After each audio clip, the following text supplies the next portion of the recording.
She's waiting at the pier with all the other wives, knowing that soon the boats will come in.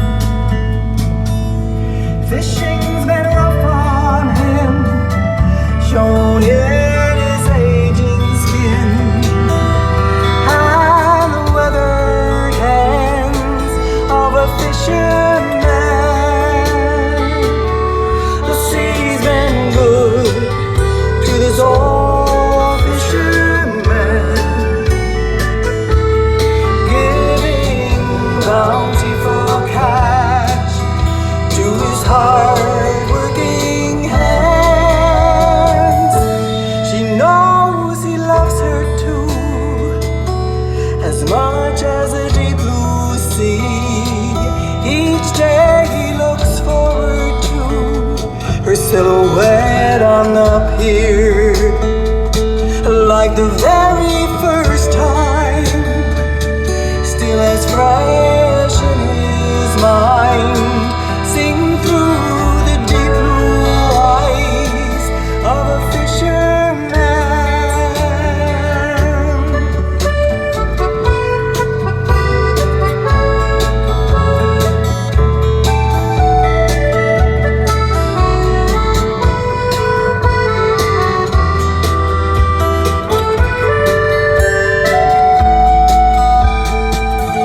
When the season's near at end and it's time to haul up boats, there's lots to ready for the upcoming year. He checks her from bow to stern, and there'll be touring nets to mend, all just a labor of love for a fisherman. The sea's been good to this old fisherman, giving bountiful cash to his hard-working hands. And at the end of the day, he knows she'll be there at his side, so proud to be the wife of a fisherman, so proud to be the wife of a fisherman.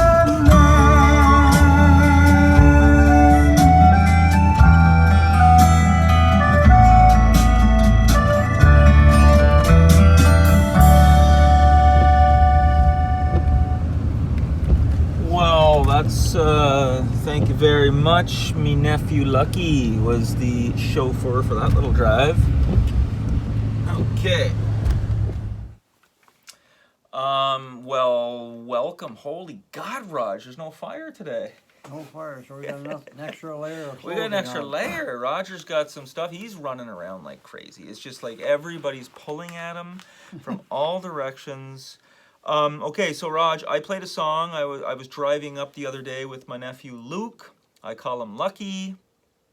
We went to the gym. He was driving. I had the camera. So the song that was playing is called Fisherman's Love. That was called Fisherman's Love.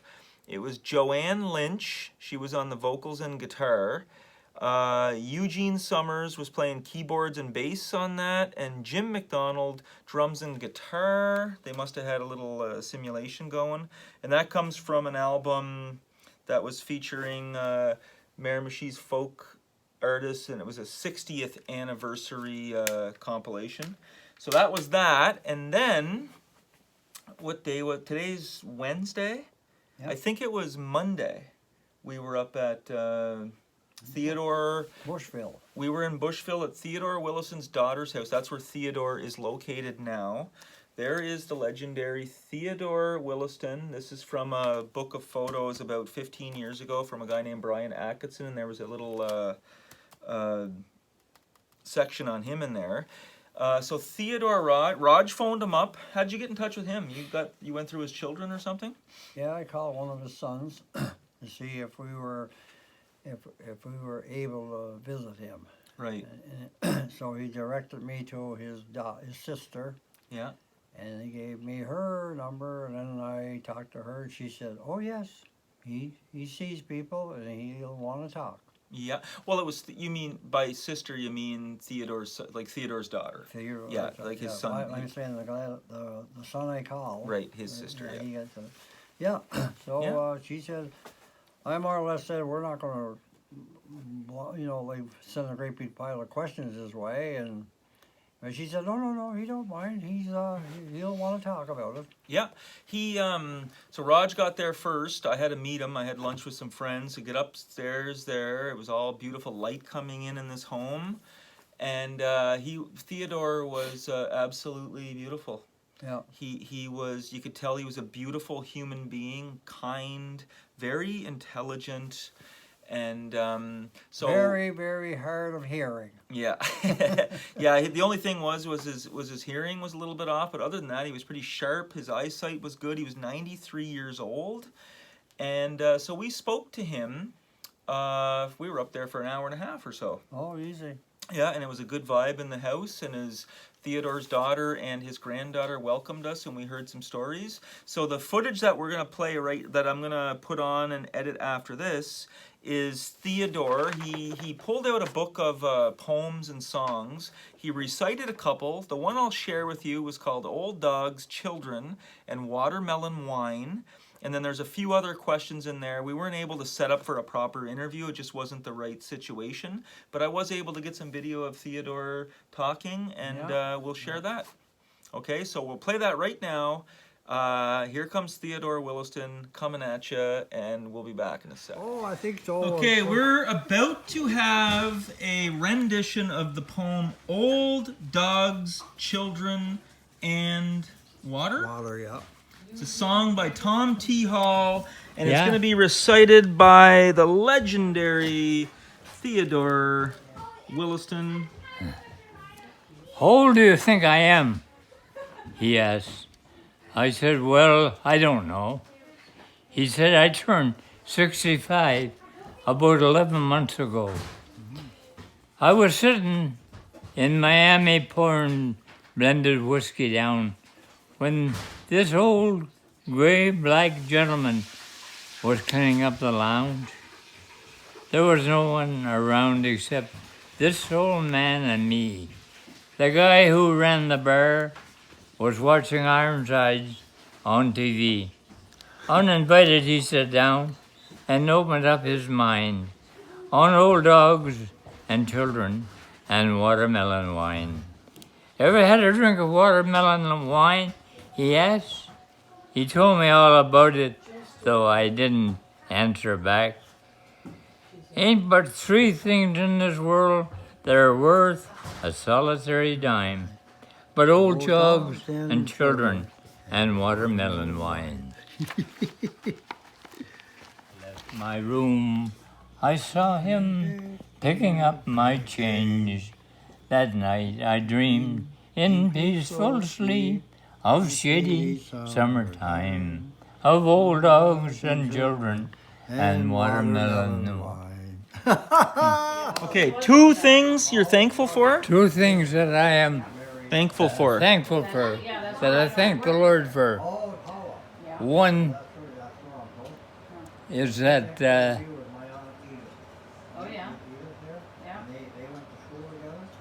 I had a super family, Yes. and the other one was I fished all my life and never lost a man. Nice. Now, that's something to be thankful for alone. Absolutely.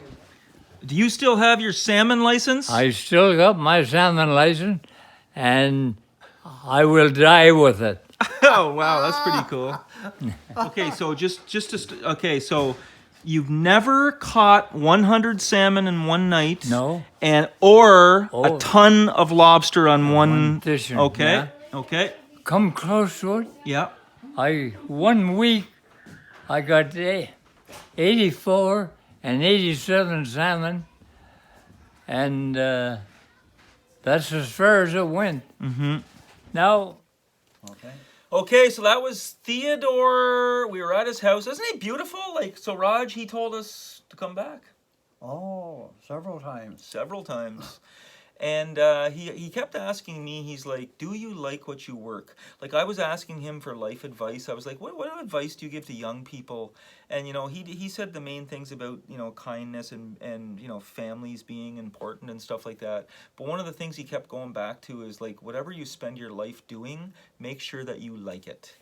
And his granddaughter also told us a story that people kept coming to her, like she heard through other people through the years, that after that Escuminac disaster, oh, you know, we never even said, like, Theodore Williston was one of the youngest surviving captains in the Escuminac disaster, so that's why we went up to see him, for those of you that don't know.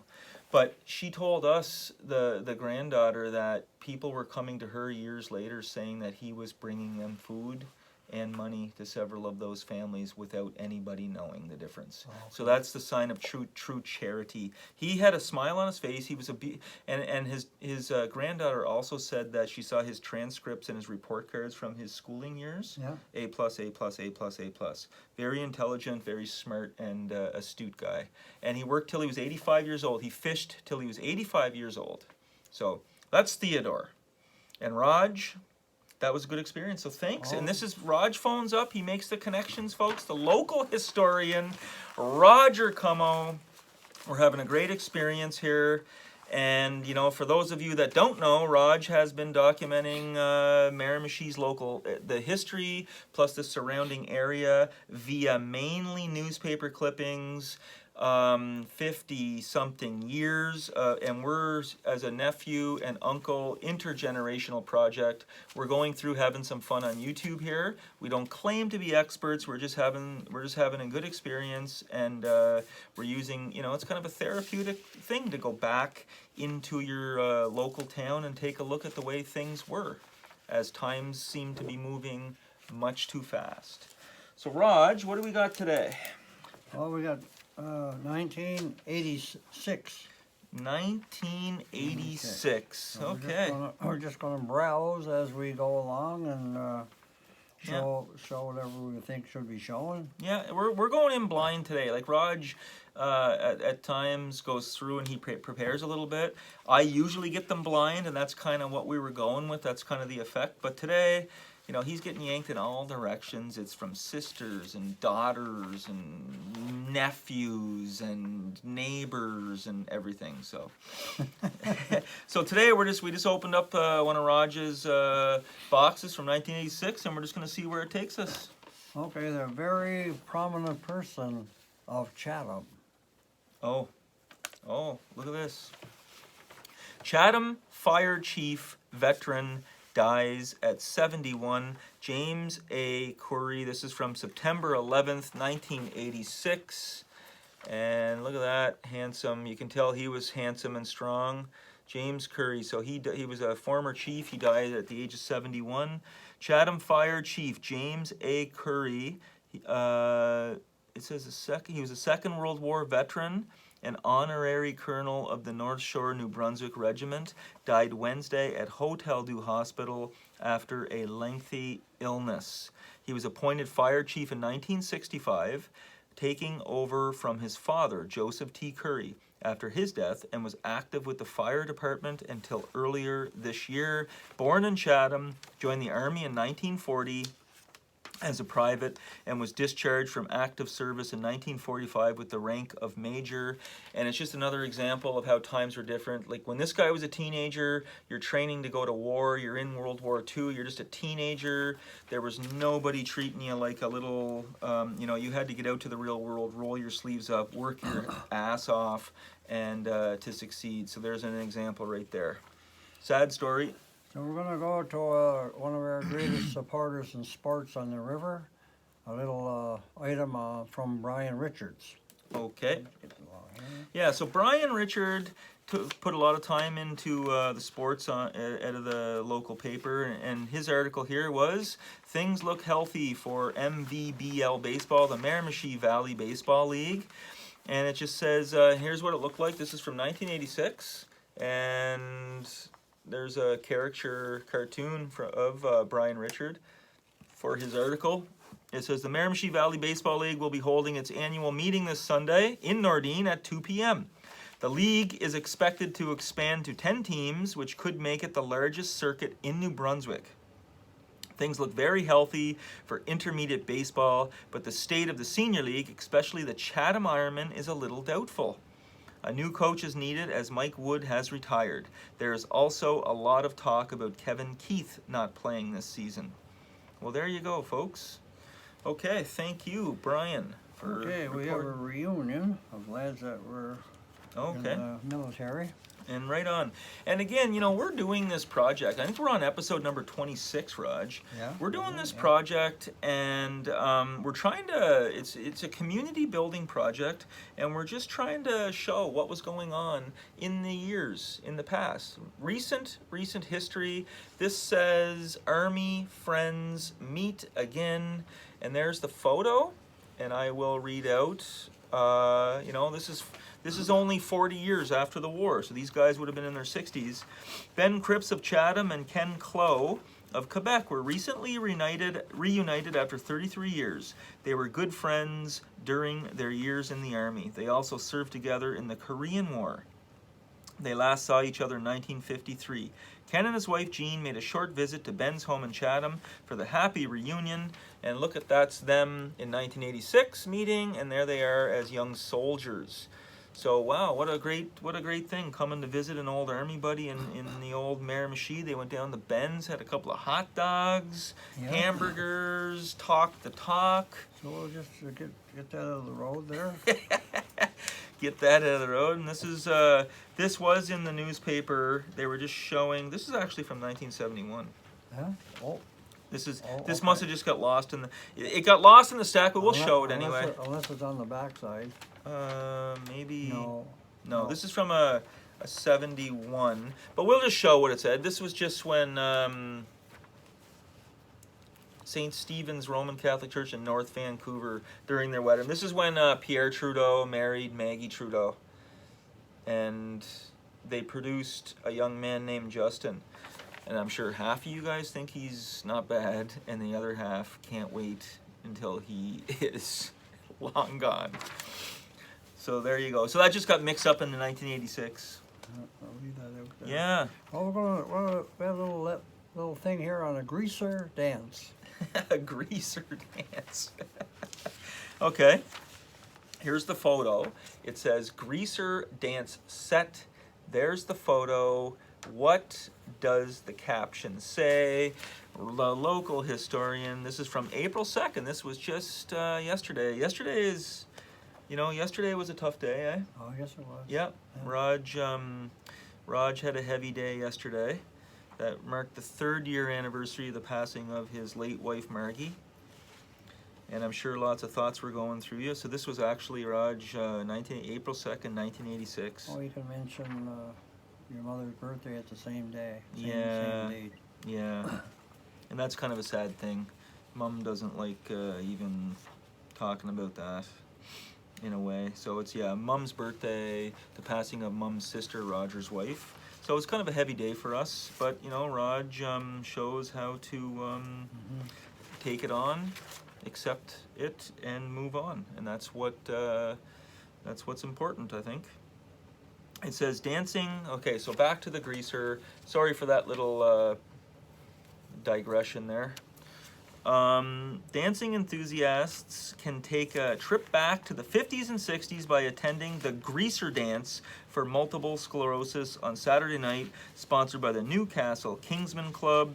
The MS Benefit Dance will be held at the Ebb Tide, Newcastle. Among those who enjoyed themselves at a similar dance 2 years ago were Richard and Debbie McCullum. I thought that was her, Richard and Debbie McCullum. And that was in the 86. And I have a friend, he's a member of the Kinsman Lodge. They do good work.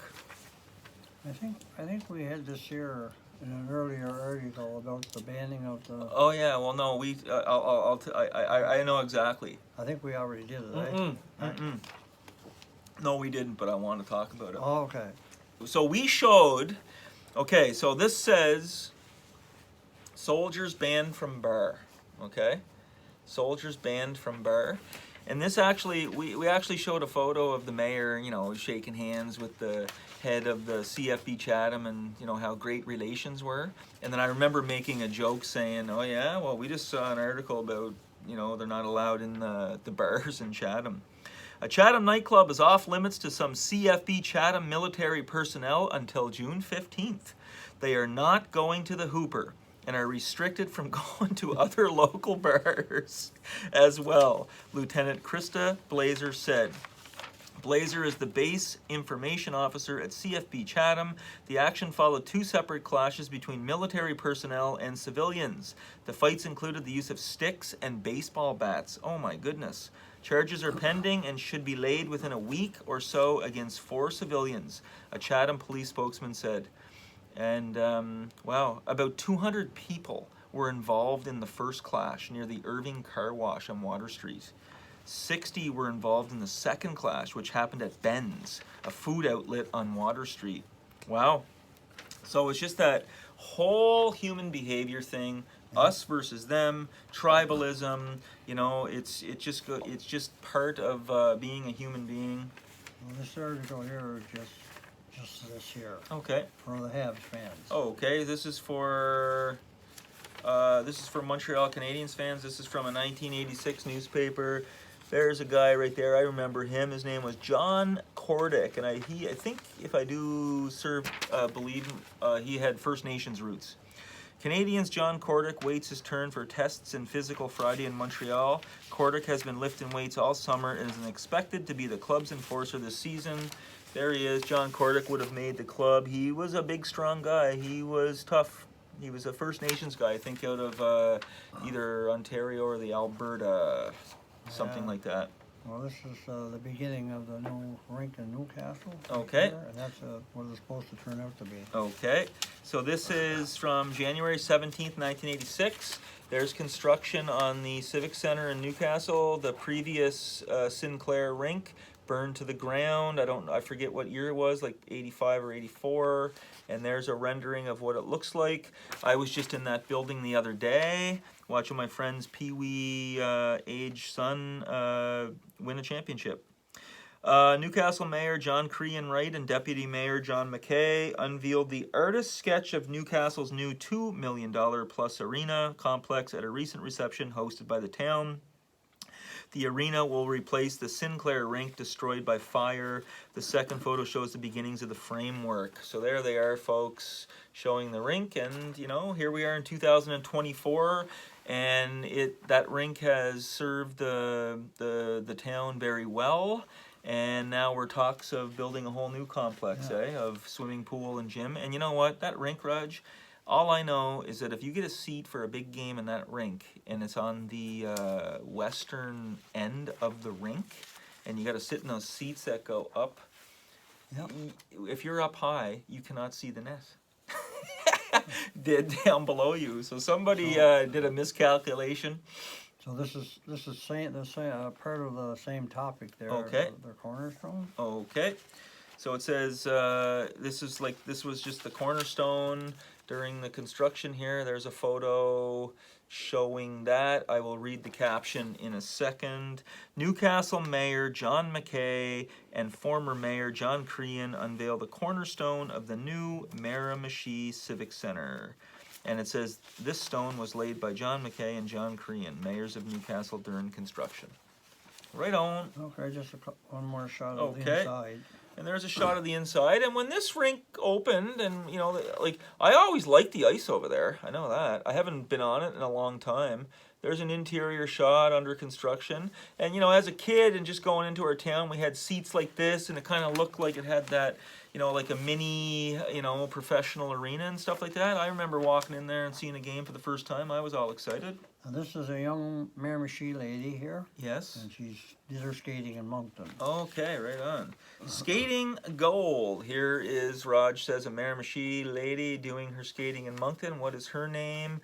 I will read. There is her beautiful pose. Her name was Lisa Young of the Moncton Figure Skating Club Schools. Recently received a gold pin from the Canadian Figure Skating Association for passing her 8 figure test, whatever that means. Young, shown here, is the daughter of Frank and Anita Young of Newcastle and is coached by Cheryl Murray. So right on. Congratulations, Elisa Young. Great photo. I wonder if you're still putting the blades on and giving the old ice some fresh cuts these days. And this is all to do with the Miramichi exhibition. Okay. The MAEA directors. Okay, so this is from April 2nd, again, 1986.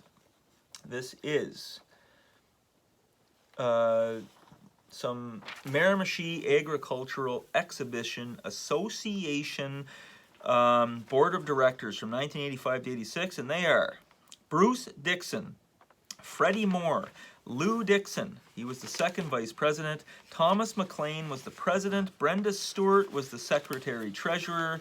John McKnight, Bill Thorne, Dougie Bro, Joey Vaughn, John D. Trevors, he was the first vice president. Lee Thompson, Mrs. Libby Hay, Mrs. Mary Rolfe, Mrs. Marion Fitzpatrick, Edward Hitchman, John McDermott, and Tom Fitzpatrick, and missing are Fred Smith and Glenna Sorrell. And I see Joey Vaughn there. He was a coach of there's the board of directors. He was a soccer coach for many years, and he worked the boys good. They all respected and liked his style. There they are, folks, the board of directors. Okay, although this is not the Adams rink, I don't believe, Yeah. but these are other section winners. Okay. This is from January 31st, 1986. It says Adams Rink wins 18th annual Miramichi Bonspiel, but Roger does not think that these photos are that Adams Rink, because we're right into curling. Who's out there? Who is out there watching the men's worlds right now? Brad Gushu of Newfoundland representing Canada for the umpteenth time. What a amazing gentleman and success he has been. So, okay, the front picture is Nint Anderson presents prizes to Section D winners of Eddie McDermott, David Flynn, Jim Flanagan, and Albert Scott. Those are those guys right there. Eddie, Jim, Albert, and David Flynn. Okay, the bottom picture says Ed Flanagan presents prizes to Section B winners. Jim Matheson, Gary Appleby, Joe Hawks, and Carl Wade. And there are those guys. I, Raj, am kind of wanting to start curling. Like if I'm serious. It's something that if whatever next winter I'm going to seriously consider that. I can't play hockey anymore because of my bad knee. Don't read that. That's another picture down here. 2 ball starts. Down to the country Okay. club, yeah. Okay.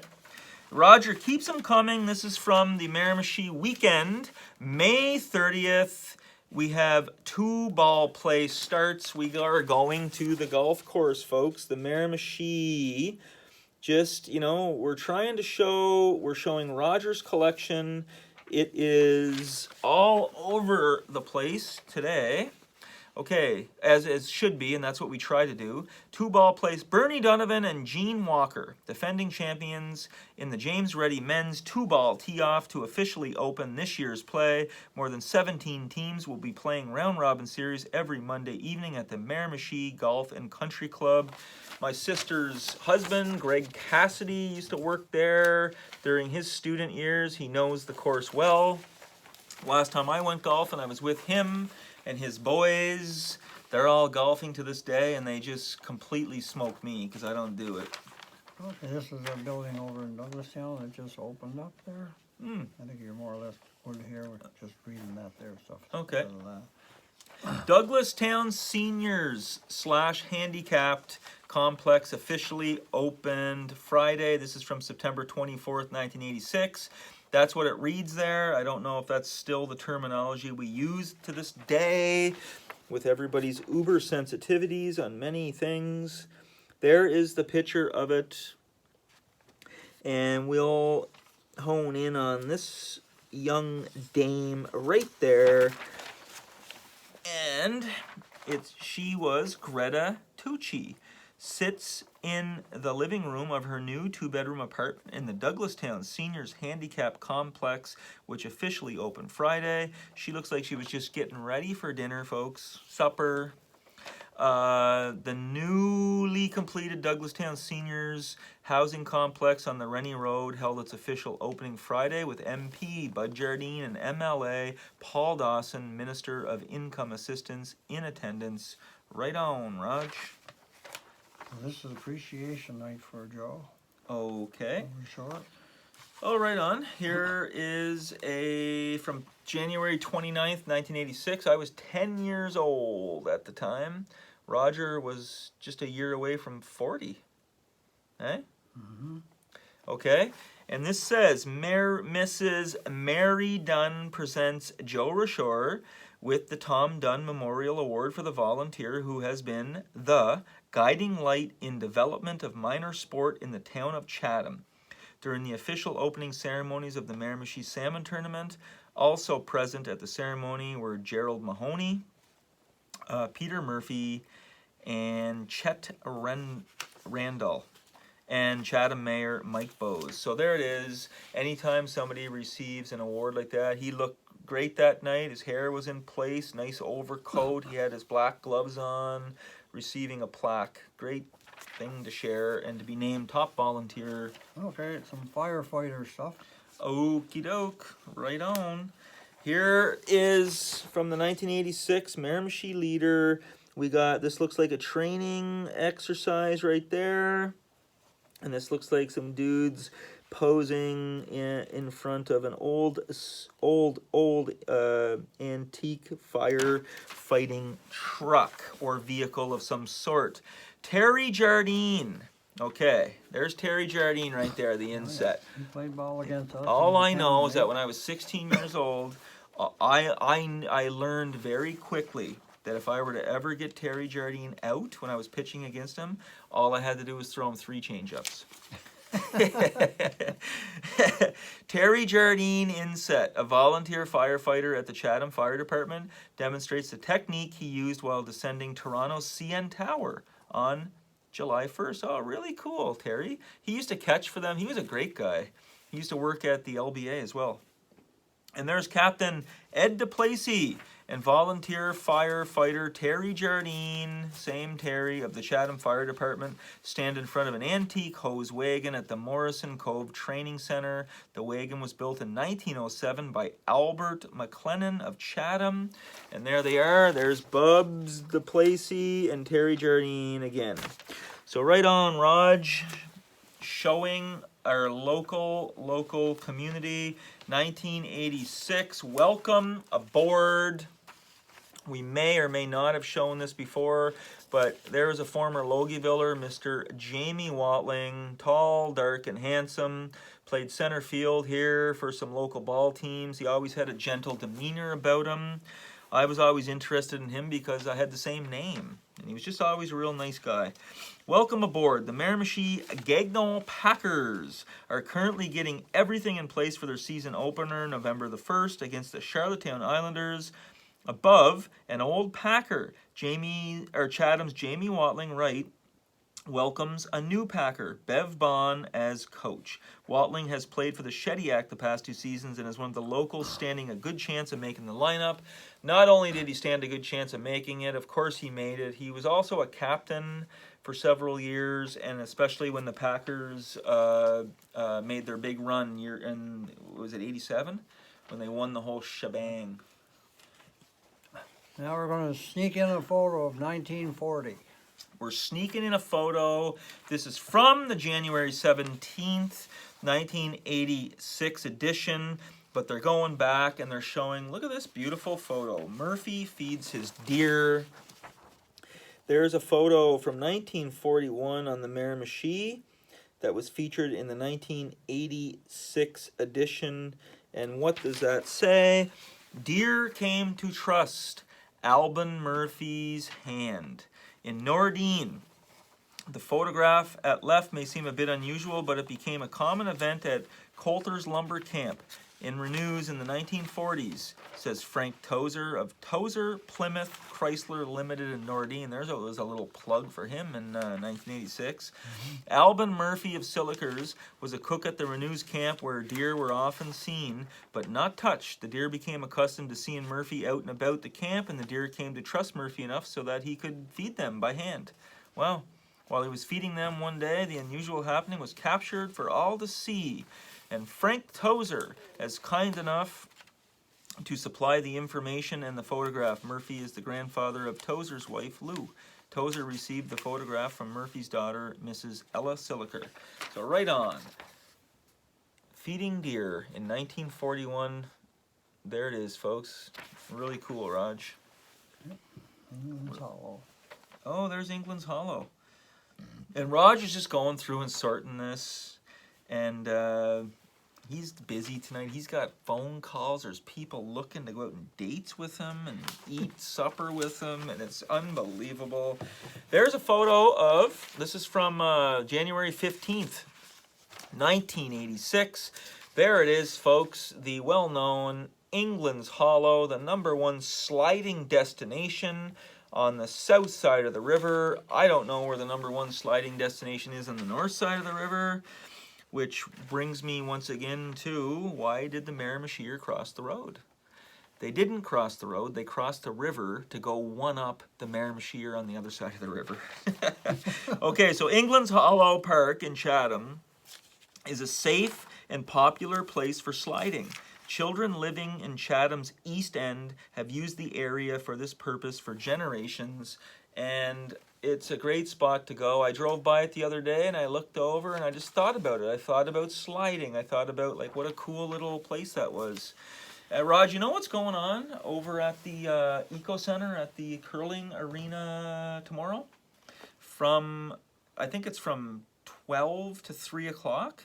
It's a student fair, and I think and pardon me for those of you organizers that are putting their time into this, and I get the name wrong, but it's a tech fair, and it's like it's like a technology thing, and students are putting together different presentations and stuff. I'm not exactly sure as to the details, but it is open to the public, and I think I'm gonna go over and check it out. Yeah. Yep. We got some smiling faces. Smiling faces. John LeBlanc, Miramichi's Mr.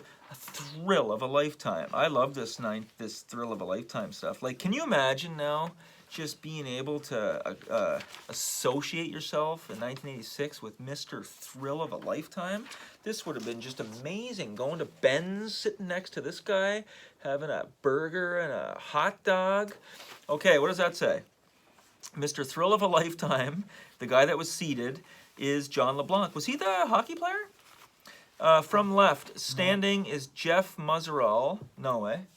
First Prince and Mr. Talent, Clayton Allison, Mr. Good Sport. He was Mr. Clayton Allison was Mr. Good Sport, and Robert McDonald, second Prince. So there he was, folks, Mr. Thrill of a Lifetime. So let me tell you, everybody that's out there watching, do you guys think that this guy looks like Mr. Thrill of a Lifetime?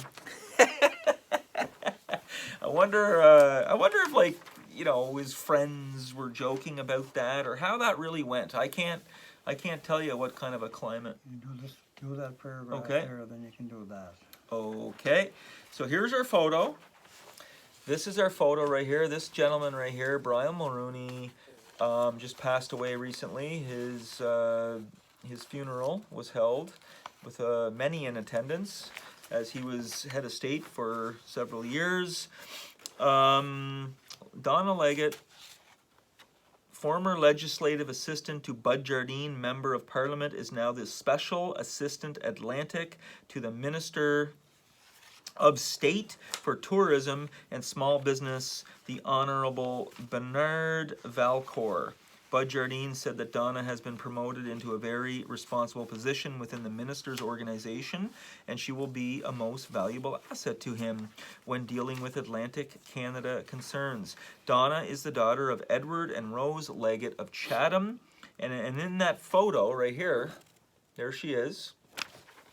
And it says Donna Leggett, she was the special assistant special assistant Atlantic to the Honorable Bernard Valcourt. Sean Barry, formerly of Chatham, who is Mr. Jardine's current legislative assistant, and the Honorable Brian Mulrooney, the Prime Minister of Canada. So right on, that's a cool photo right there from 1986. Miramichi getting herself out there, being a vital part to society. Oh, A fundraiser? fundraiser! Look at this, folks. I think I know that guy, maybe not. Here's a fundraiser, 1986. What is this all about? I see a mayor over there. What is this all about, folks? What are we going to get into? This says, John Lockerbie and Norm MacDonald present Deputy Mayor John McKay with a check for $15,000 for the Newcastle Arenaplex Fund. The Newcastle Lions held a $100 ticket draw, with the proceeds going toward the new rink. Well, right on, that looks like a great little fundraising evening. Brian Richard took that photo, and this is from January 17th, 1986. I think maybe we might be able to do, I don't know, I might get the gist of this here in the first paragraph. So this was happening in 1986. It says vehicle licenses jump 25%. New plates for 1986. And there's a photo. What is this all about? We see some license plates. I wonder where those were made. Was Renews up and running at that time? Were they making license plates in there? Okay, so Fredericton motor vehicle fees for drivers and vehicles, including commercial vehicles, will increase an average 25% in the 1986 registration year. I'm sure everybody was happy about that. The fee hike will average 25% to achieve a like increase in motor vehicle revenues, a measure announced by the finance minister in his 85 budget. So there you go, folks. That's what that was all about. It was an increase. Everybody was really happy about that. Those two paragraphs should tell all the story. Okay, Bridgewater pays first visit to town. Its first foreign ship, the Bridgewater, loads in Newcastle. So there is our river system here, folks, down the Miramichi. Does have the ability to accommodate large ships, and there is no exception right there. This was called the Bridgewater, and it says, the Bridgewater became the first ship to load consolidated Bathurst cargo at Newcastle when it sailed into port on Monday. The ship, making its maiden voyage to Newcastle, was also the first foreign vessel to arrive in 1986 and the first general cargo vessel up the Miramichi this year. Wow, right on, folks. And look what happened on the old Morrissey Bridge. Oh my goodness gracious. Holy. That doesn't look good for the... This doesn't look good. I hope this didn't end up devastating. This is from January 17th, 1986. This is the front page of the Leader. Look at that photo right there. That old Morrissey Bridge. It's hard enough to even have two people walk across it without hitting each other. You imagine trying to drive across. It was really, really thin. And you'd be driving across that sometimes and a bigger truck would come. Yeah. And it was like, it just wasn't sensible. They could have had a light system or something. It says, not enough room for two of them. A return trip to Havelock on Thursday morning was not a pleasant one for a driver and his cement truck after it entered the Morrissey Bridge. The back end of the unloaded tractor trailer apparently hit the side of the bridge and struck a car owned by Arnold White of Chatham Head. There were no injuries. How did that guy, Arnold, not have an injury in that? Look at that. Wow, that must have scared the living crap right out of him. Yeah, the old Morrissey Bridge, eh? Okay, we got two minor hockey teams there. This one here is a little blurry, this picture here, but the names might... Okay. This is from January 22, 1986. The Chatham Atom Division, the North Stars, left to right. Okay, so there's the photo. This is a bunch of Chatham kids playing some Atom hockey. One goalie in the middle. That's just old school right there, folks. You got one goalie sitting right in the middle. He had take it all. Okay, who's on this squad? We had Nathan Adams, son of Kenny. Wade Trevors over on the old car dealerships in Nordine. Bobby Keenan, he was a young guy from the base. He was a good hockey player. He played defense and forward. Robin Martin, folks, he was the kid that was in net. That's Robin Martin right there with the pads on. Robin Martin is a guidance counselor at the high school right now. My nephew and niece speak very highly of him. And you know what, Raj? I just got my hair cut next to that kid, I don't know, before my dad's funeral. He's a good kid. Yeah. Jason Keown, he spent many years here in Logieville. Tim Brown, he was a friend of mine in high school. He was a great guy, son of Walter and, oh my God, I forget her name again. I think it starts with a P. I'm so sorry. Angus Lamont was the coach. Manny Saunders played ball against him. Tough, strong guy. Corey McDonald, I think that's the same Corey that's the local drummer, the best drummer around. Right. Daniel Richard, Jody Richard, Harry Williston, Jeff Guimon, Don Daly, and Joe Richard. Jeff Guimon is one of those 5 brothers that all start with J. Jeff, Jonathan, Jeremy, Josh, and Jared.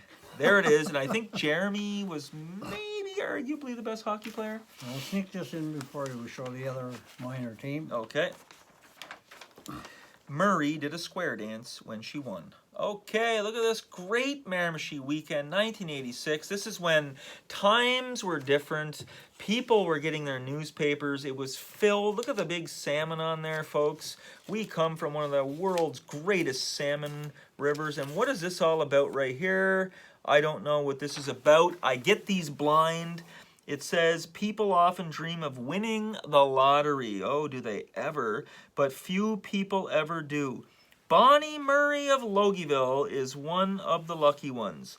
And her winning numbers were 464 G494 is something she will never forget. Bonnie is the wife of old high school teacher in the industrial arts department, Mr. Edgar Murray. Kind of looks like Greg Norman. He's one of the nicest guys you will ever meet and will do anything for you. And you know what, Raj? You know who I see up at the gym often? Is Bonnie and Edgar Murray's grandson, Nick. Is it Nick? I think it's Nick. Oh my God, sorry if I get that wrong, but he's a friendly chap himself. Okay, we got to do this other minor team here. Okay. Another minor. You're okay with me doing all this talking, eh? Well, it's not me. You're glad it's not you. Thanks. And the audience is glad it's not me too. Oh, that's not true. Raj, thanks for sharing all this stuff. This is just really excellent. Okay, so we have in the Pee Wee division from 1986. Look at how happy and healthy these kids look. I will show you this photo right now. This is a bunch of kids out playing, smiles on their face, medals around their neck. They were out fighting hard for this, looks like a gold medal and championship. And who was on this team? They were Rhodey Adams, Jeff Swain, father of Mitchell, who's turned into a pretty good hockey player. And oh my God, I forget his daughter's name, one of my niece's friends. Larry McKay, he did some reffing. Rodney Watt, never heard that name in a long time. And Mark Stymus, who we used to, there's Mark Stymus right there, folks. He's a Moncton boy right now, and apparently he does a lot of volunteering in the Moncton sports world. Stephen Dunfield, I thought that was him. He was a very strong skating defenseman. Derek Watt, I played a lot of ball against Derek and with him, and he's a great pitcher. And Kevin Swain, we call him Tree. Paul Dunfield, Aaron Thibodeau, and Bert McKay was the coach. So we got 2 Dunfields, 2 Watts, and who was in net? Who was in net there? We had Rhodey Adams, Jeff Swain, and it was Larry McKay in net. So right on. Great photo, boys, from the Pee Wee. We're going to go to Nappin. We're going to Nappin, and I tell you what, Nappin is always a good place to go because the air is clean. Sometimes it smells a little manure-y, but that's good. It releases the endorphins. Cleans out your nostrils, but Nappin's a great place. It's countryside, and what's going on here? Nappin has a tradition of baseball as well. Mm-hmm. And here's some photos. And who are these people from 1986? They are Terry Whalen. He was the secretary-treasurer of the Miramichi Rural Minor Baseball League, presents the championship trophy for the Beaver winners to Buddy O'Donnell. He was coach of the Napan Braves, and most valuable players are Jerry Dixon and Jason Dixon. So there is young major leaguer Jason Dixon receiving a trophy. You could just tell he had poise back then. He grew into a good one. Terry Whalen, yeah, there he is, folks. So thank you, Raj, for sharing that. And some more happy faces.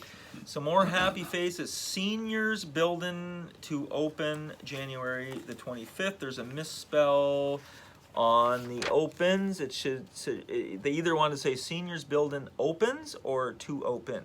So there they are, folks. A group of folk that are talking and signing some papers about. I don't think I'll ever sit in a group like that and sign a paper to open something. I think that ship has sailed for me. The Chatham Head Old Timers Senior Citizens Building will be officially opened on Saturday. And in this executive, there, Paul LeGraley, he was the president. Willard Vickery, he was the secretary. Wally Doucette, treasurer. Reverend James A. Smith and Raymond English were the directors. And there's Wally Doucette right there. Father of old Ironman player and father of Buddy Doucette, who was a really excellent athlete growing up through the Chatham system. Okay, this is a two-piece thing here, the same article. Okay. And second here. Oh. And read this caption here. Just show that So there. we show this first? To show it, yeah. Okay, so the NFL pick of the week. This was an NFL pool. Dixie Lee had an ad on that. And this looks like it was run by Brian Richard. And there's a photo right there of Howie Carroll. Looks like he would have taken home the bacon. Do you want me to, and then Over here. okay. Yeah. Some points there. Oh, here's some final standings. Who was in the NFL football pool in 1986 on the Miramichi? Howie Carroll, he won. Brian Richard, John Sullivan, Brent Langtang, Byron Smith, J.P. Arsenault, Kevin Gardner, Carl Burns, Tom Henderson, Joe McKinnon, Joey Savoy, Wade McDonald, Bruce Hallahan, Chris McDonald, Lucille Sipley, Eddie Marsh, Jiggs Murphy, Ozzie Carroll, Dave Butler, Dodie Dickinson, Wesley McNaughton, Jills Hashie, Lewis Sipley, John Hawks, Aloysius Hayes, Bradley Connors, Jack Carroll, Blair Morley, Jeremy Hallahan, Barry Amos, Jeff Hambrook, Larry Way, Gary Hogan, Donnie Goverow, and yes, you did not hear that wrong. There was a dude in there named Aloysius. And what do we got here? Same article. Same article. Here is the photo. You were in that, you said? No. There it is. That's Howie Carroll. George Berube, manager of Dixie Lee Newcastle, presents Howie Carroll with the Miramichi Weekend Dixie Lee NFL Football Championship Trophy. Carroll won the regular season pool over 16 weeks with a record number of 156 correct game predictions. Carroll also won the poll the first year. So Howie Carroll, big football fan. Yeah. The Dixie Lee, I remember when all those that decor looked like that. And Raj, if you're going into Dixie Lee, or when you did go to Dixie Lee, if you did go to Dixie Lee, do you go chicken or fish? Like if you had to pick, what do you go? Fish. So I'm a fish guy too. And do you dip her in the tartar sauce? Oh, all the way. This lady did some physio on me. Ooh. This is Roger Como. This is what he looking at career in physio. So this is really cool. This is from October 3rd, 1986. Look at what this man cuts out. Why did he cut this out? There must be a reason. He was interested in this somehow or another. This is Sharon Paquin uses skeleton to show location of injuries. Career Expo 86 began yesterday at James M. Hill Memorial High School in Chatham and continues today. And so this was just, she was a native of Ontario. So this was a job kind of expose at the James M. Hill. And that's kind of what's going, I don't know what the event is tomorrow, but it's run by some people in the district. Many talented students over at the Eco Center Raj, the curling center. Go check it out. Some students. I know they were having a songwriting. What's the word I'm looking for when you workshop yesterday at the high school. People from all over. There were guitars in there. Like they're doing some really good stuff on the district. Speaking of talented Miramichiers. Okay, so we've shown. This is one of our sponsors. We're going back to one of our sponsors, Amanda Cummo, daughter of Roger. This is one of her beautiful paintings. Amanda actually got a commission because of our show. Somebody contacted Amanda looking for a drawing, and Amanda's work is beautiful. She's very talented on many things, and one of those things is drawing faces. Now, what we're showing you here is not something that is not one of her finished pieces. What it is a quick one on some paper as she's sitting across eating dinner or something from Roger, and she just gets a pen out and does it really quickly, and look at how good this looks, okay? So there's a picture. Having a sleep. Yeah, there's a picture of Raj right there. Now, Raj had an unfortunate accident on his hand some years ago, but look at that picture, Raj. It's Amanda, and this is done with like pencil crayon, it looks like. And Amanda is so why not, if you're looking for a gift for somebody, why not contacting somebody like Amanda that can do something very personal? She can work with you, take your direction, and make it into a beautiful piece.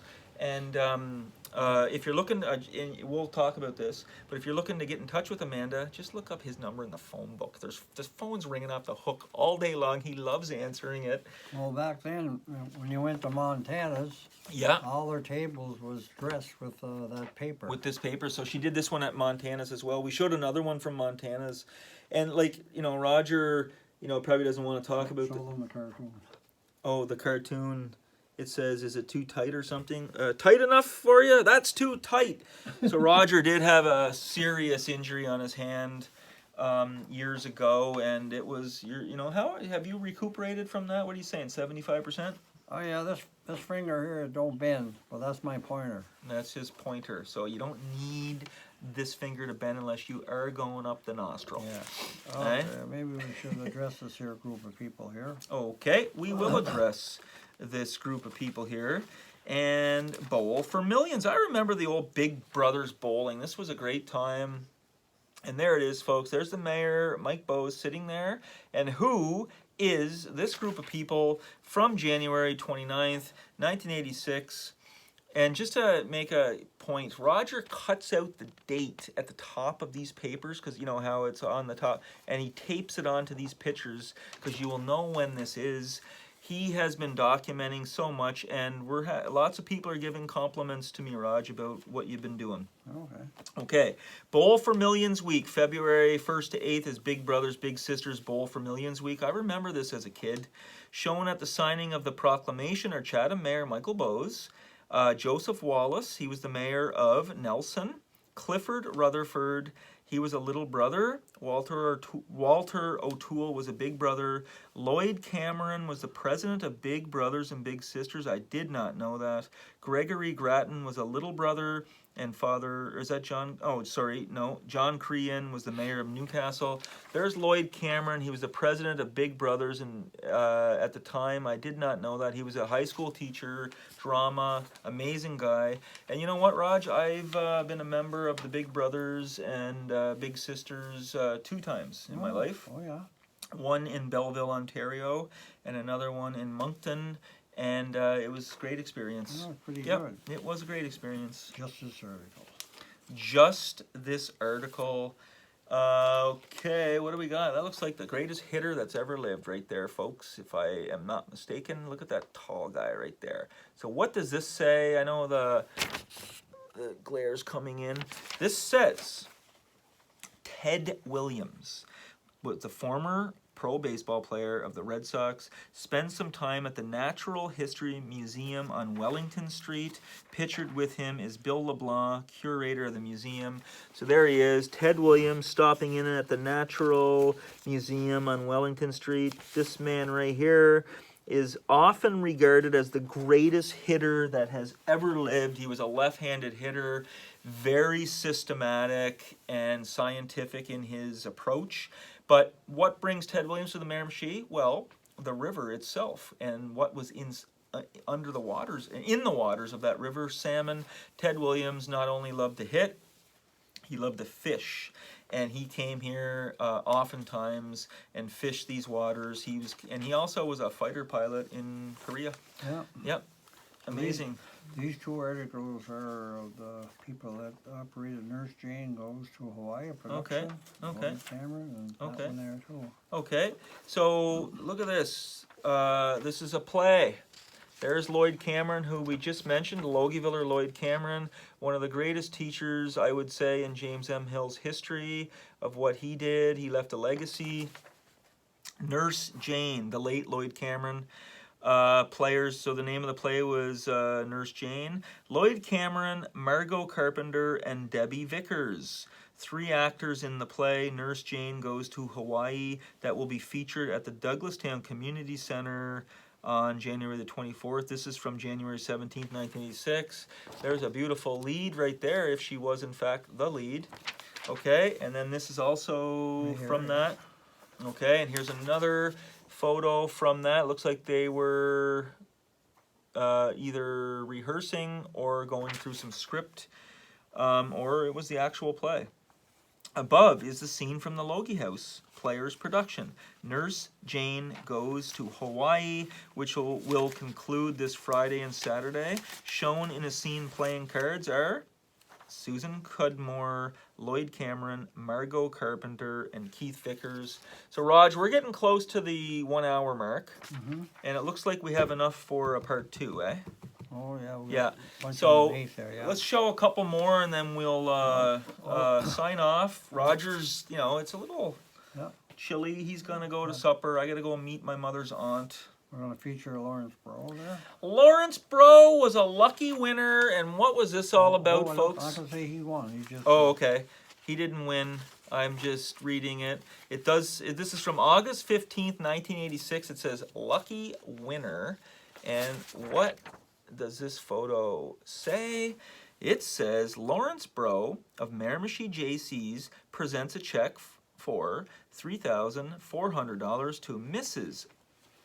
Macrina LaRock of Newcastle, the latest jackpot winner in the JC TV 9 weekly bingo.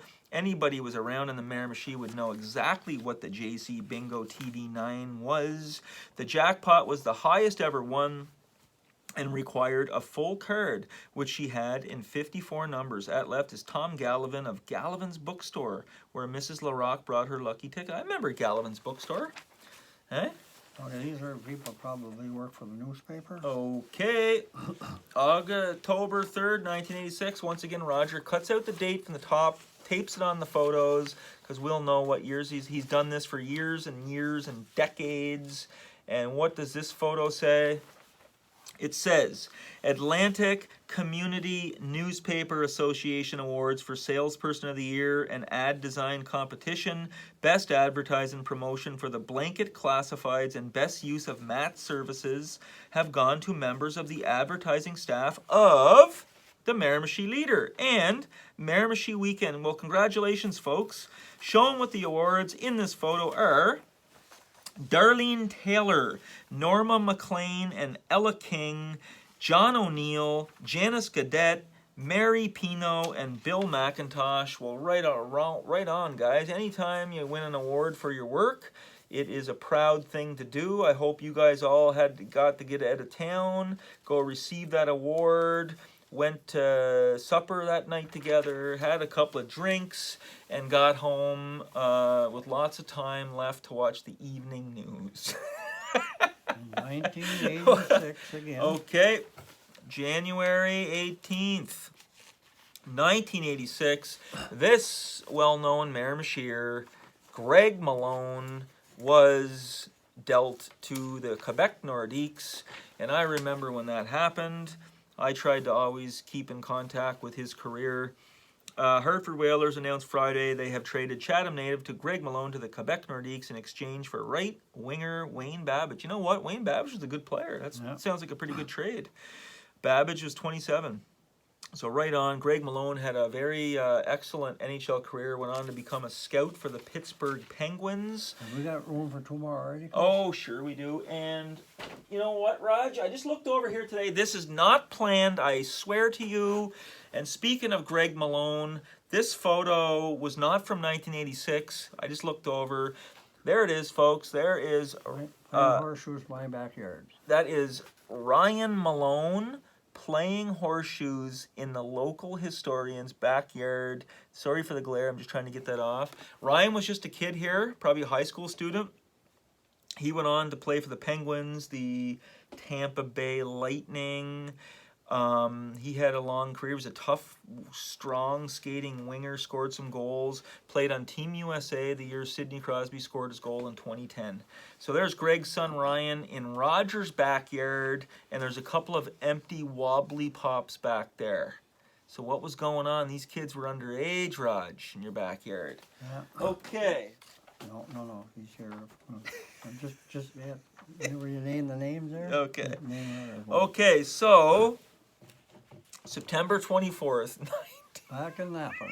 There's only, okay, so from September 24th, 1986, from the top, okay, so the Napan Braves, 1976 Atlantic Inter-B baseball champions and winners of the Miramichi Valley League and New Brunswick Championship will be honored at the annual sports banquet in Napan, October 11th at 7, pictured, okay, so there's the winning team of the, these are the Napan Braves. They won the Atlantic Inter-B. Okay, so who do we got here? We got Gary Vautour, Ken Hackett, Walter Voth, Tom Hanna was the captain, Jerry Hackett, Bill O'Donnell was the coach. I don't know. Stephen Cowan was the bat boy, Lillian Quinn was the center fielder, Bruce Hanna, Pat Vautour, Keith Cowan, Brian O'Shea, Jim Hackett, and Eddie Vautour, Francis Dixon, Jim Matheson. Missing is Kenny Cripps. And there they are, folks, the Napan Senior B Atlantic Inter-B baseball champions and winners of the Miramichi Valley Baseball League and Chatham Championship. So right on. Are we going to close out, or are you? Yeah, let's close out with, Okay. what, we got one more? Okay. Oh, right on. And look at this right here, folks, from September 24th, 1986. Show that first. This is a beautiful, beautiful wedding photo. Who got married on September 24th, 1986?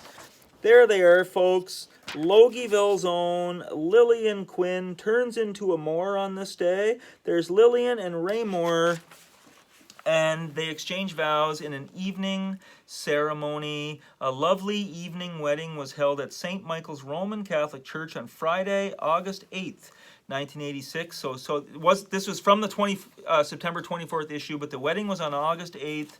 When Lillian Grace Quinn, youngest daughter of Doris and Edward Quinn of Logieville, became the bride of Raymond Moore, son of Ray Moore and the late Arlene Moore of Chatham, the marriage was done by Reverend Robert McGrattan. The altar boys were Mark Kingston and John Kenny. Nuptial music was played by David Bennell, the old music teacher. Soloist Matilda Murdoch sang Turn Around as the bride's mother entered the church. So right on, congratulations, and they're still going strong to this day. So as we retire from this episode, we'll do a retirement. Okay, as well, right on, Raj. Here it is, picture presented. This is our last photo of the episode. What is this all about? A retirement gift. Father Henry McGrath accepts a retirement gift from Peter Murphy, chairperson of the Newcastle Canada Days Committee. The framed color photograph shows the square in downtown Newcastle with a rainbow over the Beaverbrook Theatre and Town Hall. And there you go, folks. a happy retirement to Father McGrath. And Raj, thanks once again. I think that's episode 26. And tomorrow, if we get together, I think we will, eh? Tomorrow we'll have a little special interview that I conducted yesterday, and that will, I'll kind of introduce it at the beginning of the next episode. So we're going to have an interview with a local Chatham guy named Al Sutherland. I was able to speak with Al and see a few of his awards that and things that were presented to him over the years. Okay, Raj, so that's it, eh? It's supper time, and we're going to reconvene tomorrow.